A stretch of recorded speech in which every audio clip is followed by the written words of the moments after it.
Iraq's political scene has seen a rare development, which could be called unprecedented in some ways.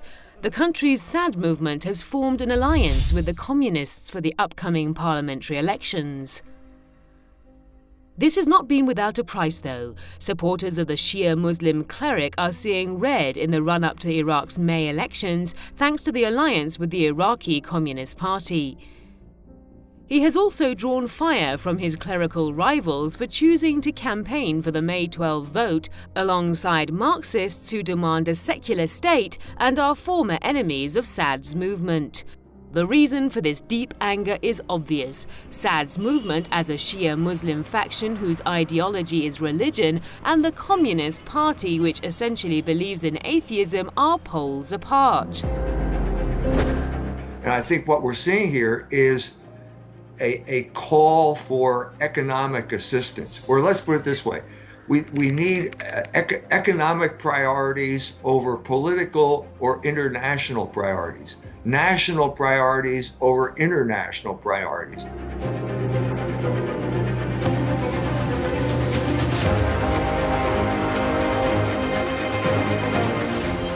Ibrahim al-Jaberi, a Sadrist official, has said, "This alliance is the first of its kind in Iraq. It's a revolution by Iraqis who want reforms, both secularists like the communists and by moderate Islamic groups." Unfortunately, others have declared war against this alliance. Many Islamic parties have started fighting us through their TV channels, and this indicates the weakness of the corrupted ones because the Iraqis have gathered to unite against the corruption in the Green Zone or establishments affiliated to it. The alliance is not entirely communist. There are civil powers, some of them with nationalist attitudes, some liberals, and some are different. But there is this symbolism of the presence of the Communist Party, which is highlighted. But we say that this has created a possibility for communists and Islamists to cooperate based on the supreme national interest. The alliance has been dubbed Marching Toward Reform. It is made up of 6 mostly non-Islamic groups, including the communists and a SAD-backed technocratic party called Istiqama. The Communist Party was crushed under former dictator Saddam Hussein. Its freedom to join the political process may be seen as an effort by Iraq toward becoming a democratic state. But many in Iraq are questioning the motive behind the move. I think that the communists have political support because of the economic problems that they're having there, and I think that's the reason. I think they feel that they have a resonance with the people, and they want to have some type of alliance with that group of voters.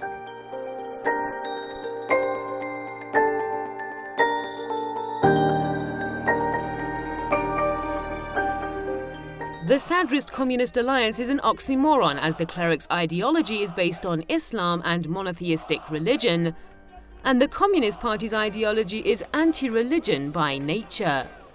Ideological matters aside, the key questions are, what are the chances of the alliance winning enough seats in the Iraqi parliament? And if they do, what will follow? I think there's a good chance it'll succeed, because I think what we're seeing here is also a redefinition of communism. Communism, has changed over the entire period of existence. If we back off from this, just the way left politics have changed in the West.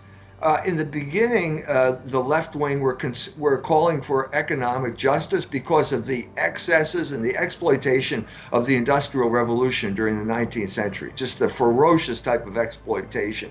Now the left doesn't talk anything about economics. All it talks about is sexual politics in the West. So what we're seeing here, I think, is a convergence between Islam and a communism that has been repositioned or is reformulating its position because of its contact with Islam. Meanwhile, the elections for the 329-member Council of Representatives, which are scheduled to be held on May 12, will decide the fate of Iraqi Prime Minister Haider al-Abadi. The MPs will choose Iraq's Prime Minister and President, which means Abadi is fighting for his political survival. He has gained popular support thanks to his victories on the battlefield, but his agreement with the US-led airstrikes in Iraq could have a negative impact on his chances of winning. While the political rivals continue their race peacefully, their contest in the elections could have far-reaching consequences for Iraq.